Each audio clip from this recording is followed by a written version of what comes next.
So today I have the pleasure of speaking to Guillaume Albert, who is a AI filmmaker and a storyteller and a writer. So welcome, Guillaume. And I've seen Hey. the last couple of your films, the latest one you released today, which was called The Automation Situation. And the one before that was called Epic Trailer, the film. And something these both have in common is they are like a humorous take on where we are today with this kind of AI situation. But also, they're very well made, they're well written, and they're humorous. So, really, I'm excited to talk to you today about what makes a good film and the opportunities this kind of new AI tech bring. But before we all get into all that, why don't we start by you telling us a little bit about your background and how you got into kind of AI filmmaking? Sure. I come from a video games industry background, more on the commercial side and in particular and in online sales. So I did a lot of e-commerce early on when it was pretty new to sell games online in digital format. So I worked a lot on in that industry, and now I've been freelancing for over 10 years as a consultant. And I would say about 2 years ago, I really got interested about AI and just did a lot of testing, a lot of experimenting with different things. Basically any tool that would come out, I would test it, which isn't possible anymore due to the amount of tools coming out. But there was a time where it was still only one a week or so. So I was just doing a lot of testing, and then somehow I ended up doing videos for fun. And yeah, I realized I was literally just an amazing way of telling stories on my own without any budget or any constraints. Yeah, got into that and won a few awards or contests on the way. And then turns out that became a full-time filmmaker, which is what I'm doing right now for, I would say, about eight months or so, purely filmmaking. So that's the journey, I would say. And let's see where that leads, right? It's all very new and very evolving very fast. I have no idea where will happen 6 months from now.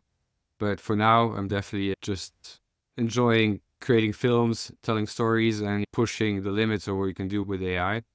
And as you saw with my latest, I actually used a lot of archive footage, which was different in a different way of breaking out of this slow motion trailer aspect that we see a lot in AI, and which was the topic of my previous satire.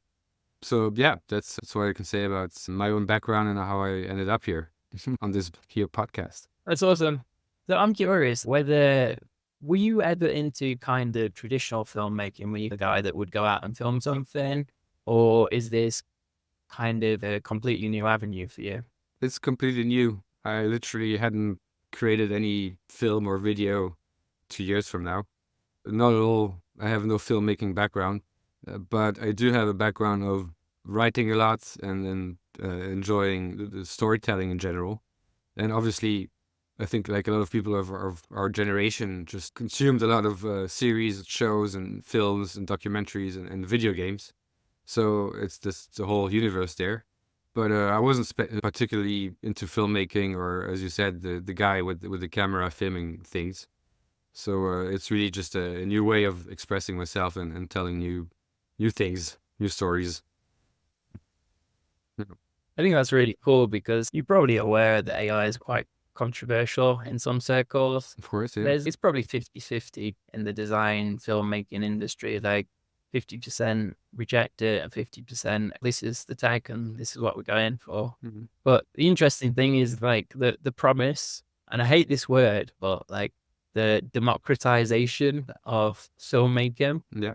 but it is about allowing people that wouldn't have had access to it before, or just maybe like yourself weren't even interested. And I think it's going to be really interesting to see whole new genre of people that can tell their stories in interesting ways. Yeah, for sure. It's obviously I'm a newcomer, right? To myself, like I'm a perfect example of this.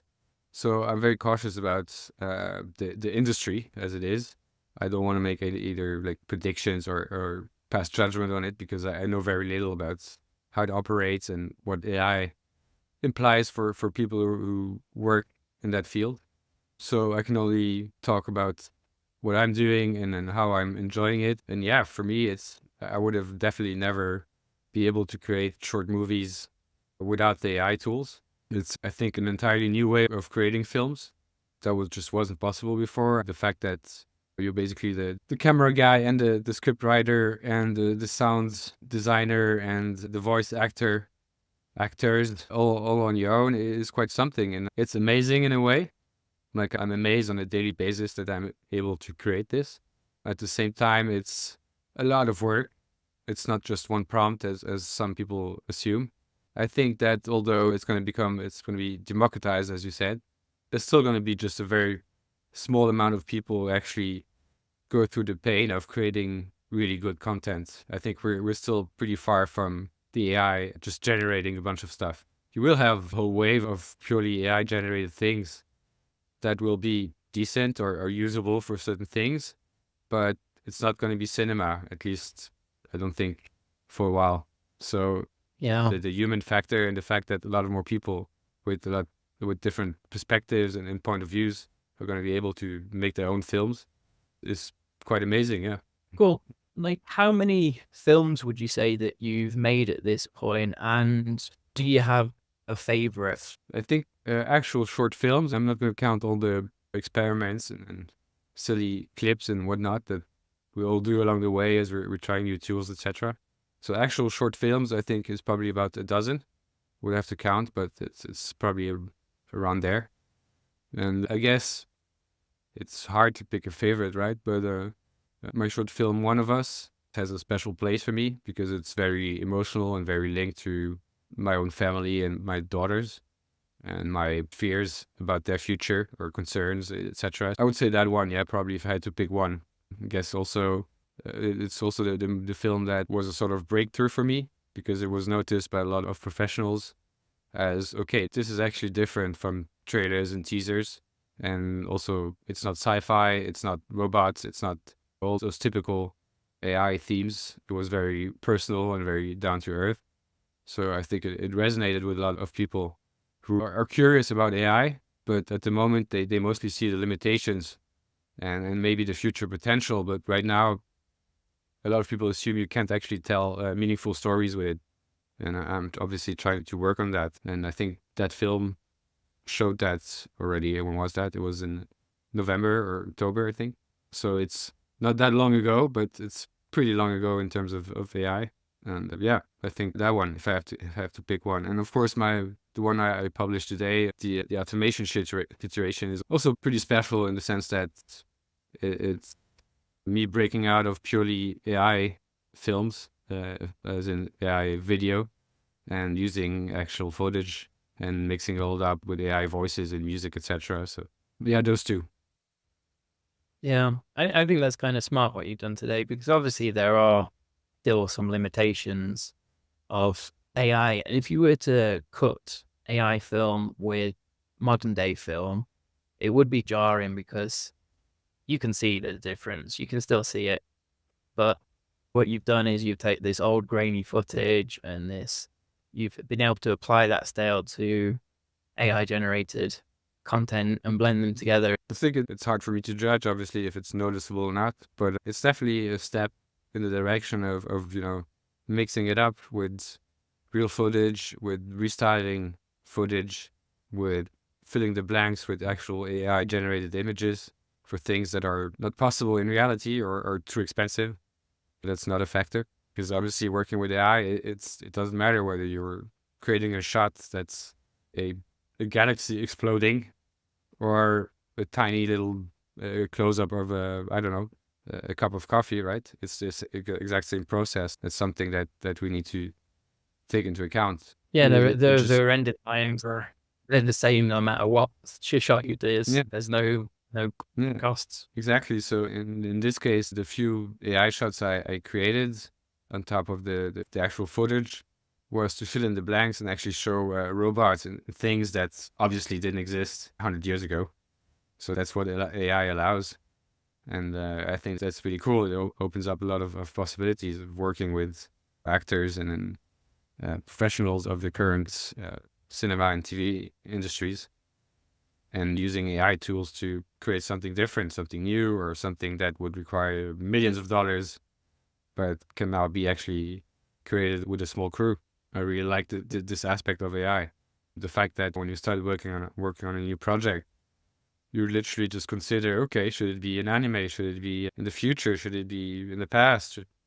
Completely surreal, whatever, like any style is possible, any setting. That's something really that feels like a superpower a lot of times, to have this creative freedom.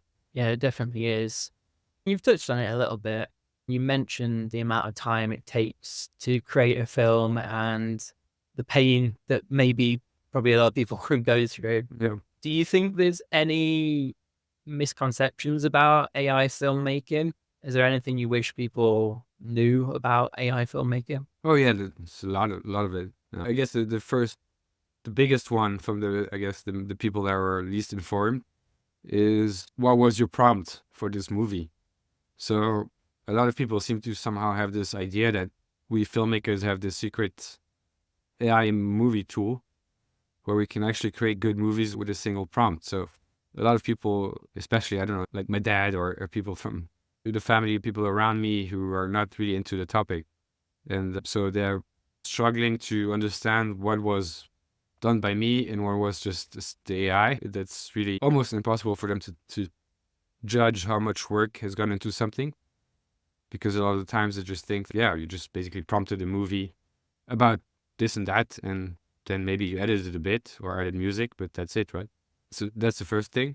And then for people who are a bit more informed but are not making AI movies themselves, I think they underestimate the amount of time that goes into it, the amount of kit bashing, the amount of the dozens of tools that you have to combine sometimes to get a single shot. Like, we can literally sometimes spend a week on a single shot, and if it's well done, then the viewer won't even see it because it's well done.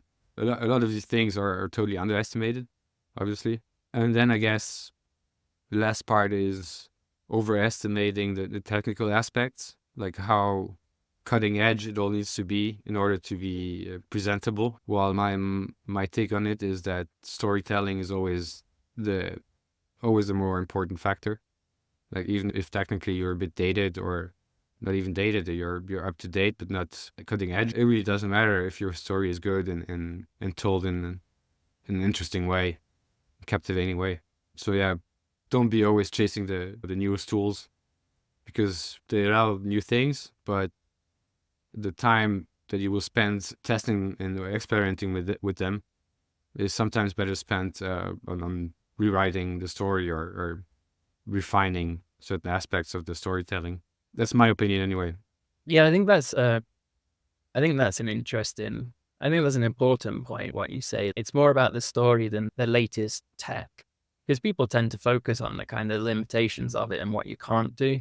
But if it's a good story, people will watch it. For example, the video that you showed today is like archive footage, like black and white, grainy, square format. Mhm. People used to watch that. Exactly. The resolution that you can output in Mhm. isn't really that important. And if something that's hard to do in AI filmmaking is make someone walk convincingly, but if they jutter along a little bit, if it's a good story, people will still watch. Yeah, there's so many examples. Look at South Park, right? The animation is definitely not what made it success, or maybe it did because it was so bad at start, so it actually made their own style. But there's so many examples of that where you could do better technically, but it's just not the point. And I think with the current state of AI, there's just so many tools already. We just need to be more creative with them than just slow motion trailers. And there are people doing it. It's not like nobody has figured this out yet, but it's hard. It's definitely hard, because you have all these limitations, and you need to know the tools really well to work around them or with them or somehow leverage them.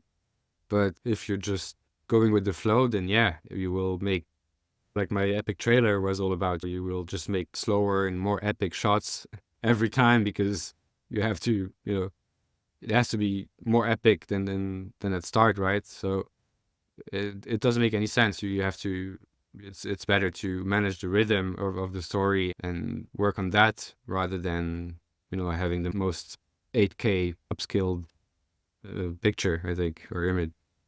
Definitely. Mhm. And I mean, this kind of leads into the kind of another question that I want to ask you. So I think there's a misconception that it's very easy and quick, Yeah, but there's something that you mentioned on your website that I wanted you to ask about, and it's something that I've been avoiding. So there's one statement where it says, from concept to asset delivery, every step of the process is powered by AI to ensure shorter production times and reduce costs. And I wonder if you had like an opinion on whether you believe that AI filmmaking will reduce the costs of kind of like more traditional filmmaking. definitely. I think there's no way around that. But obviously, I see it as a good thing, which is not an opinion that is shared with everyone and by everyone. But yeah, it will, because there's so many things that are a lot easier using AI than traditional filmmaking. And I don't think it's going to replace traditional filmmaking. I think it's going to merge into something entirely new that uses the best of both worlds. But in terms of pricing, it will definitely go down. It's not as much as some people think. Some people think that with AI, it basically takes 2 hours to create a whole film. So that's definitely not the case. But if you compare it to traditional schedules of films, where it's month of planning, days or weeks of shooting, etc., and it's very hard to go back and change things. While we're super flexible, you can midway through a movie change the main actor if you feel like it with AI, right? And reshoot, so to say. A lot of things that will make it cheaper, because yeah, there's that factor as well. My dog. There's obviously the factor that we were mentioning before of you can shoot on Mars or in a volcano or at home for the same cost, for the same budget, with using AI tools. So there's that obviously will change a lot in terms of budget. But I do see it as a positive thing, because I think we will just create more films. There's a lot of people who would like to create films that are totally out of budget with traditional filmmaking, and that will now become possible. So yeah, to go back to your initial question, definitely cheaper than traditional filmmaking, but not as cheap as some people expect. That is just a few hours of work because it's AI. It's still a lot of hours, a lot of days, or even weeks to create something actually meaningful. Mm. Yeah, I think that's Mm. a fair assumption, but it's something that we've seen in the past. Like there was a transition from analog film to digital film, and that was another point in time where like prices dropped a lot Mm-hmm. because it was just cheap. And what we actually saw was an increase in work. There's just people making Yeah. more films now. So I certainly hope that's what happens. So you say you made about 12 films or so. What would you say would be the average amount of time you spend on a film? Average would be probably a week or two. Varies pretty widely though. Sometimes it can be a few days for simple things. For example, the epic trailer that we were talking about, that wasn't very long because trailers are easy. And so it was more like a fun side project over maybe 2 evenings or so. So that was very quick. Some other projects are extremely long and painful for different reasons. One of us was more about, I think, 1 month, 5 weeks maybe of work. A lot of it because it was so very hard to get only the baby's perspective, the kid's perspective. So basically I had to edit the entire movie from the baby's perspective without ever mentioning baby in any prompt, because otherwise you would always see the baby and not his point of view.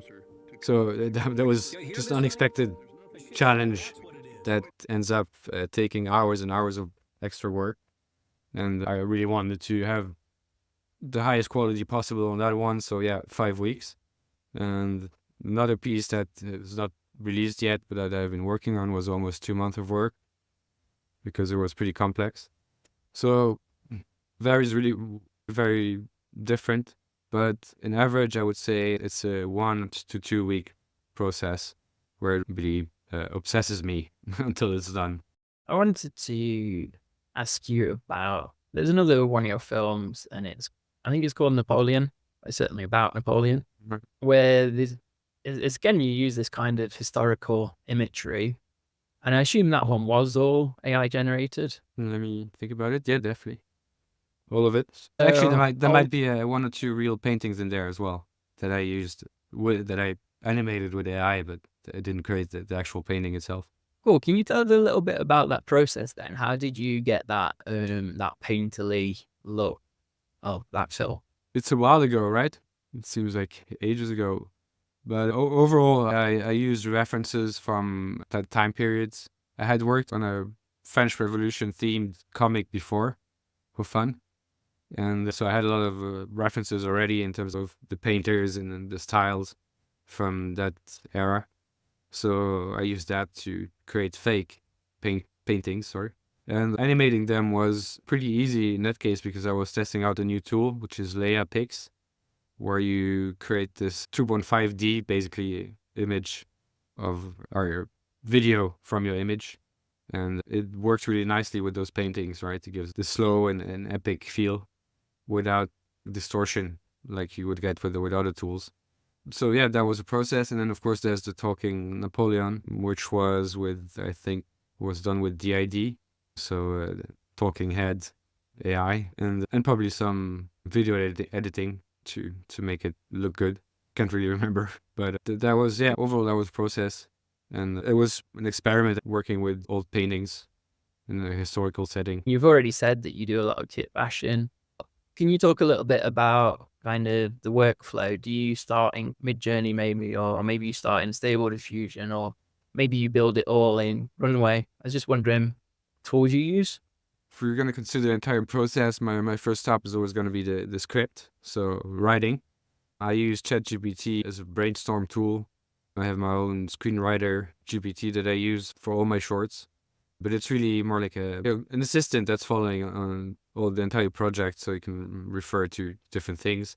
And I use it to brainstorm, and yeah, I guess it's mainly that the ideation phase.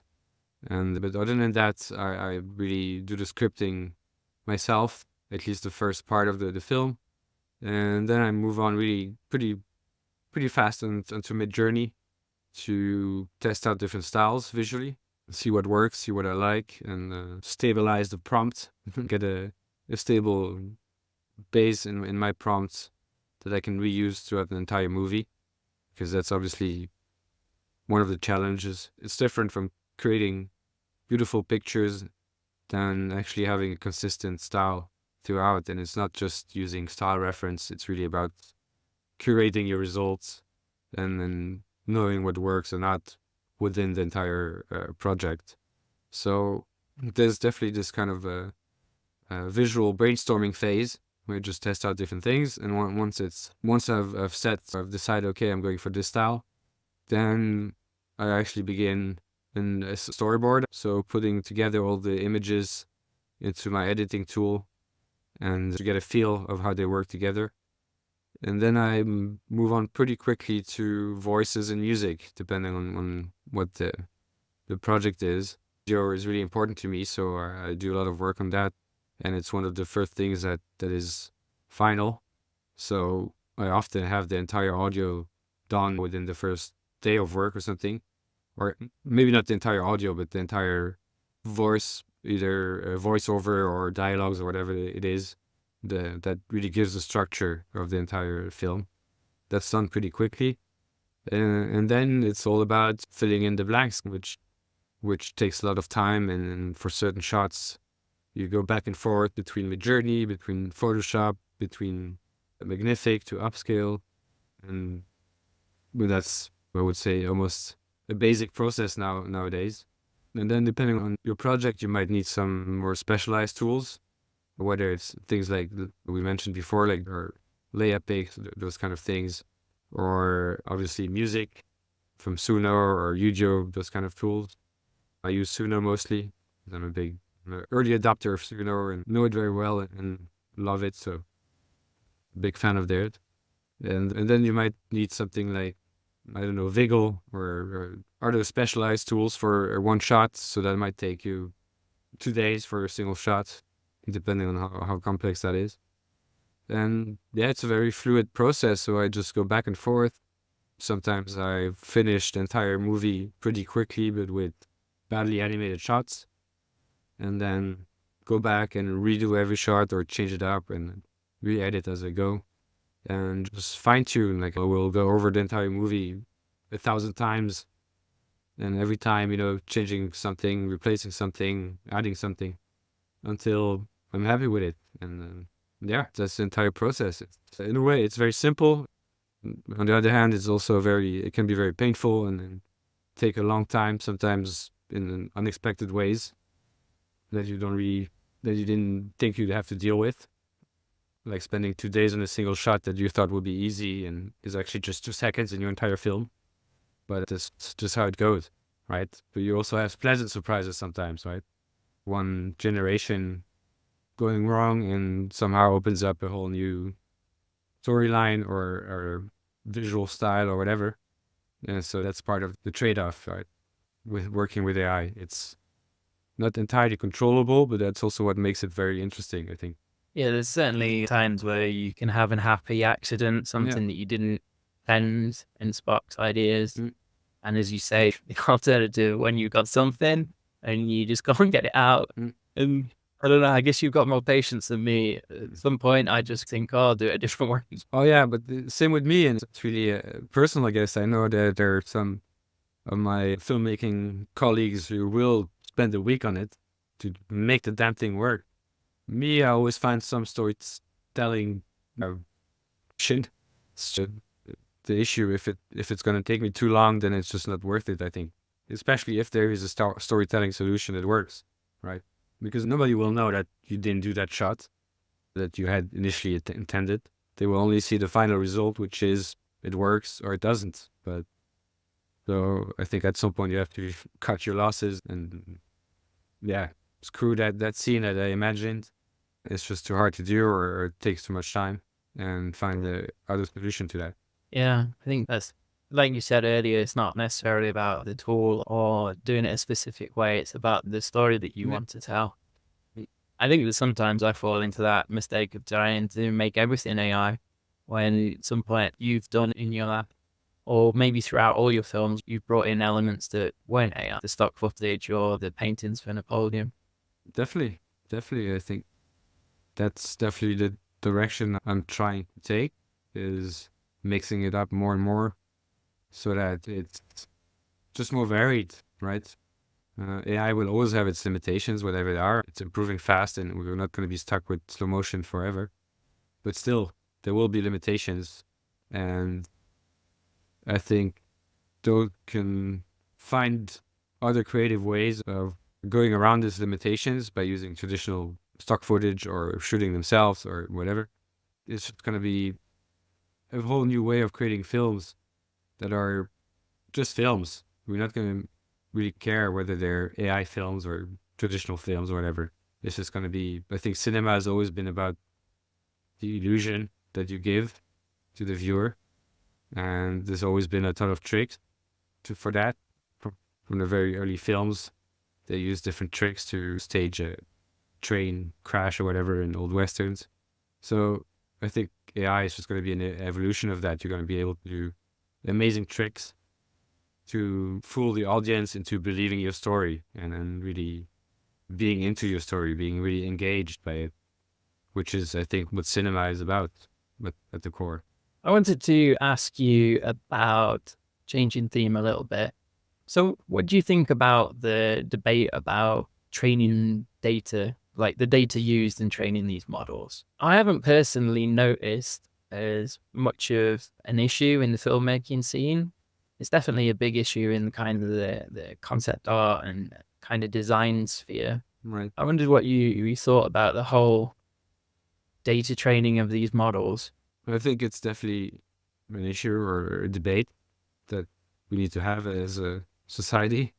For sure, I think AI is already here and already has changed the way we see copyright and creation in general, art in general.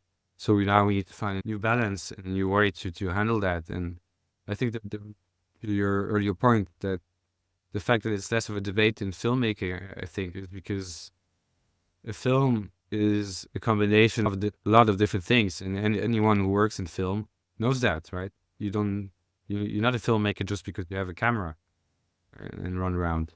So I think that it's a crowd that's very used to special effects and acting, and basically giving that illusion of this is a film and the story, and it works no matter what tricks you use, right?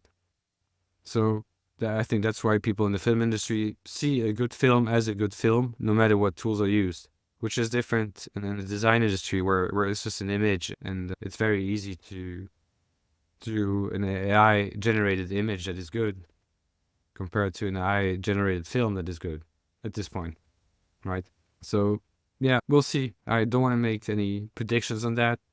It's really, I think it's going to go, that debate is going to go different ways in different places, like in different countries. They're going to find different answers to that. Curious what these answers will be, but I think it will be very different. The situation will be very different in a few years when it comes to copyright and what is art, what is protected, etc. Because of AI, I think it's going to change a lot. Already has, Yeah, probably. certainly. I'd be interested to hear your opinion. So you're in France, right? Yep. So the EU recently brought in some kind of regulations. They want to clamp down on AI in all areas, like language models, just any model really that trained. So that would affect the video tools, the Midjourneys, all that. So the EU's clamping down, saying that you have to be more transparent about the data and you have to get permission and tell us all about this data. Yeah. So it's going to be difficult for AI companies to continue operating in Europe. But there is a second option. They just continue and they pay the fine. That's one way. But also, yeah, probably. But also, like, I know France is one of the only countries, like, outside of the US and China that are building their own model. I think it's called Mistral Right. or Mixtral. Mm. One's the model. I was wondering, what's the opinion in France? Would you say support's generally for clamping down on the AI? Hard to say. My guess, if you would take a very general poll, most people would probably be against, or as in against AI, so for regulating it. But I don't think many people are well informed on this. For many people, it's still about ChatGPT helps you cheat during the exams, debate. So it's hard to say. I think in general in Europe, people are pretty keen to have transparency and protection in general, which at times comes again at the cost of business or developing large companies fast, like you can see elsewhere. But yeah, I guess it's just the European take on it. It's just you have to make sure it's done properly and not done at any cost. So I would say generally I agree on the principle. I'm just curious of what happens in reality, as you said, whether it's going to be all the AI companies just closing shop and leaving, or what the compromise will be for us Europeans who use AI. But at the same time, I think the EU leadership or national leaderships in the EU all recognize the importance of AI. So I strongly doubt there will be any ban or that they will make it entirely impossible for AI companies to operate in the EU. I think that would be just too foolish, and it's saying no to the next big revolution. So I think they will go for it, even if it might be in a more protectionist way than elsewhere. Yeah, it'll definitely be interesting to see how it plays out, because there's lots of different options. Like AI could pull out of the EU, they could just pay the fine, they could actually abide by the laws Yeah. and train models where people show their data, Yeah. and then the whole world would benefit. Mm. But there's this massive power struggle, but we don't know what really is going to happen. No, pretty fascinating, to be honest, to follow this.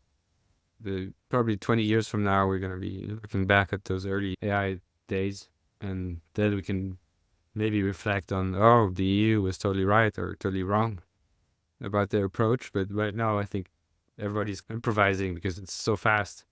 Like, they barely get to talk about it on a governmental level, that it's already like super outdated what they're talking about, because the development of the tools is so incredibly fast. So I think that would be the main challenge with AI, is how to keep up with it, whether it's us as regular random humans, as AI creators, or as national government. Is, yeah, whenever you're talking about it, you're basically already outdated compared to what some company or some person is working on somewhere. That's already the next level stuff, right? And it's almost a meme at this point, the fact that every day there's a new tool that's going to be the killer of this and that, going to disrupt this. And yeah, we just move on to the next breaking news.